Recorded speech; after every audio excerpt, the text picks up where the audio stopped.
Hello. Today I'm speaking with Dr. John Azumah, the author of the book, The Legacy of Arab Islam in Africa. Thanks for speaking with us today. Thank you for having me. Can you please just tell us a little bit about yourself, where you come from and what work you do? Yeah, I'm originally from Ghana, in West Africa, and presently I teach at Columbia Theological Seminary in Decatur as the Associate Professor for World Christianity and Islam. Now, why did you write this book? Well, first of all, I wrote the book. It's a publication of my doctoral thesis, which I did in the University of Birmingham, UK.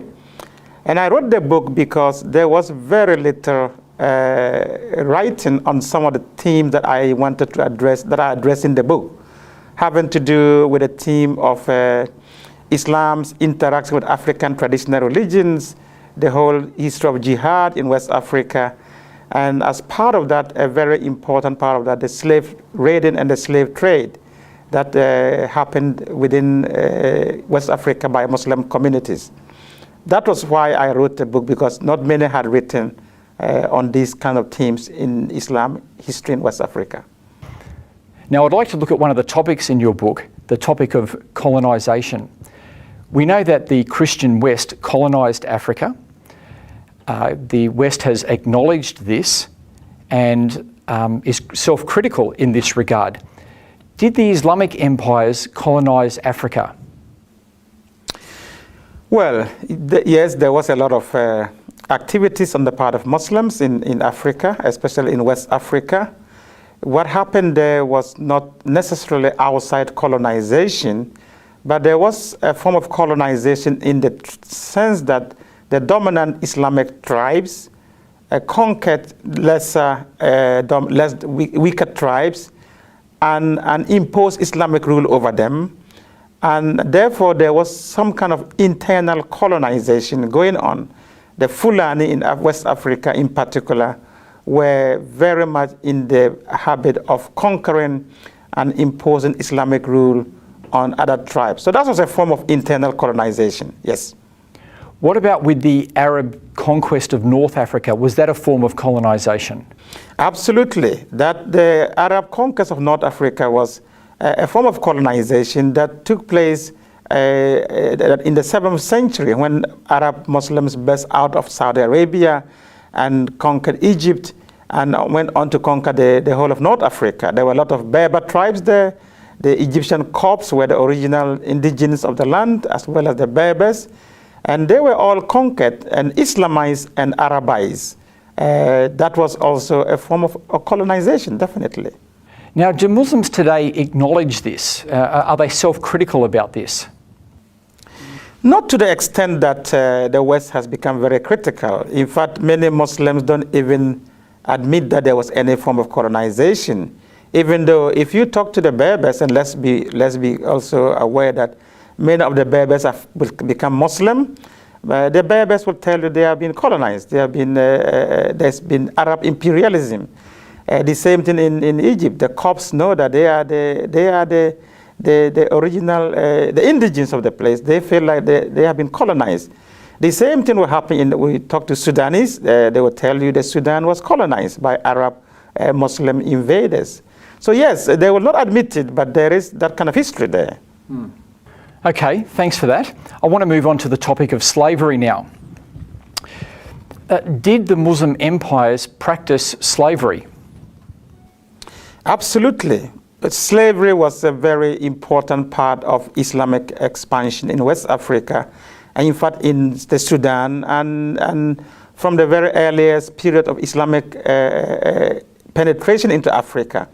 It started by buying, purchasing slaves and trading in slaves, and then it went on from purchasing to raiding for slaves and capturing slaves deliberately, especially mainly black Africans, and transporting them into North Africa and into Saudi Arabia, the Arabian Peninsula, and onwards to the Ottoman Empire to Turkey.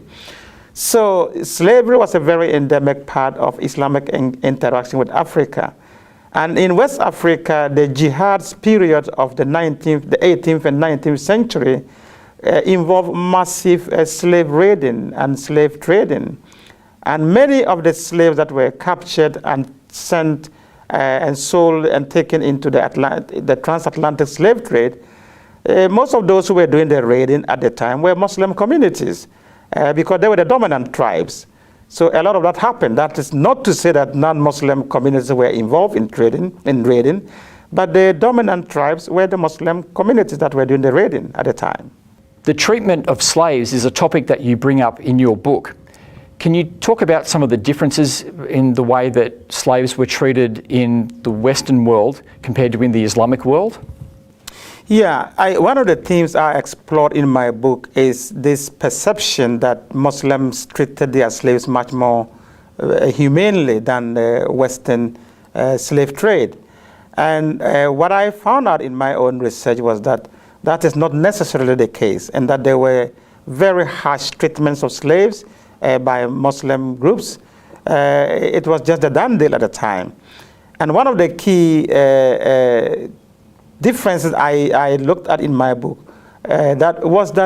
whereas slaves taken to the West were able to marry and reproduce and have their families, and you can still find large populations of African Americans today in North America and in the Caribbean. You go to the Islamic world and you find very few black remnants of the slave trade, which was very massive. And one of the reasons is that many of the male black slaves taken into the Islamic world were castrated as eunuchs, which meant that they could not, of course, reproduce. And the other factor is that many of the women were taken as concubines by their slave masters, and they gave birth to mixed races, and they were very much absorbed into the society. So you don't have black slave and kind of descendants in the Muslim world as you would in North America, and part of the reason is the castration and the way the slaves were treated. Did the Islamic world abolish slavery? Slavery persisted in Islamic countries far, far longer than it did in the West. The West abolished slavery long before the Islamic countries ever abolished slavery. And they did so under a lot of pressure from colonial governments and from Western governments and from all kinds of activist groups.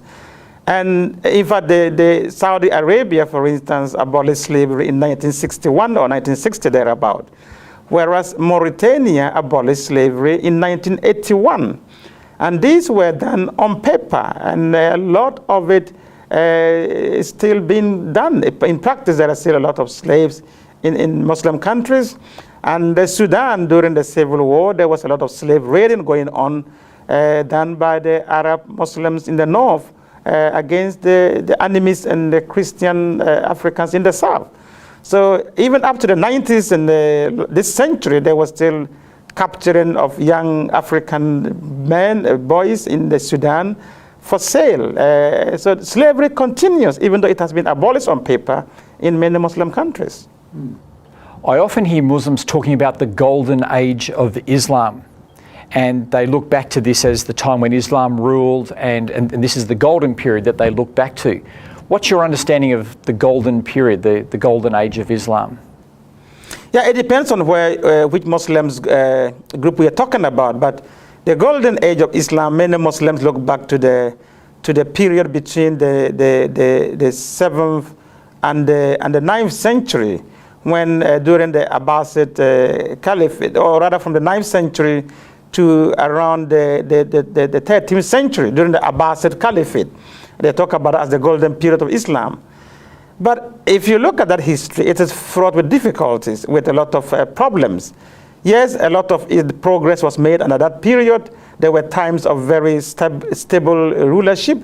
There were times of progress in terms of learning and science and exploration. There was a lot of that going on, but that does not necessarily, and that was the time that Islamic orthodoxy was formalized. So there were a lot of milestones within that period, But in terms of golden period, I think it's very tricky to begin to talk about golden periods. If we look back and look at how messy the whole situation was at that period and many other periods in Islamic history, just like many of the other empires. Yeah, because from what you were saying, it was a time of conquests, colonization and slavery as well. Absolutely. With everything else. Absolutely. So there may have been those great moments, but there's still conquest, colonization and slavery is part of it. Absolutely. And during that time, it has to be said, Muslims were not the only ones who were conquering, other people were conquering also. And slavery, yes, during the 9th up to the 13th century, slavery was still very much an Islamic phenomenon as compared to the West. Of course, there was ancient slavery in many other societies, but in terms of chattel slavery, in terms of slavery as an institution, that was profitable. That was very much still an Arab Islamic preserve until the West came in sometime from the 15th, 16th century onwards. So yes, there was a lot of that as part of that so-called golden period of Islam. Now, discussing these ideas in our universities is not always an easy thing to do. In your book, you write, hence, in the study of Islam in the West, the dominant convention is that a critical approach is reserved for the Christian past, but forbidden for the Muslim past. The net result is a romantic picture of the history of Islam, avoiding and sometimes denying such issues as the jihadist slaughter and mass enslavement of traditional African believers. Can you just talk to us a bit about your experience as an African in the Western universities talking about these issues? Yeah, that is actually a very important question. I, as an African who embarked on the study of Islam in Africa, was very frustrated that, especially back in the 90s when I was doing my studies, that Western academics were shying away, almost self-censoring on these difficult themes of jihad, of the violence associated with jihad, and the slave raiding and slave trade that was very massively undertaken by Muslim societies in Africa. And some only noted in a footnote, and we don't want to discuss it. And that was very frustrating. Meanwhile, they will go at length and talk freely and openly about the Western transatlantic dimension of slave trade. And so for me, this painting of a very romantic picture of the Islamic past in Africa was hindering interfaith dialogue and dialogue between Muslims and Christians in particular. And especially in a situation where the radical Muslim groups were laying claim to these histories, these romanticized histories that was written mainly by Western scholars, that they had a golden age of Islam in Africa that they want to return to. Unfortunately, many of the groups that we have today that are ideological Muslim radical groups, and even Boko Haram in Nigeria, are laying claim to some of these romanticized histories that has been contributed to by Western scholarship and academia on the West of Islam in Africa.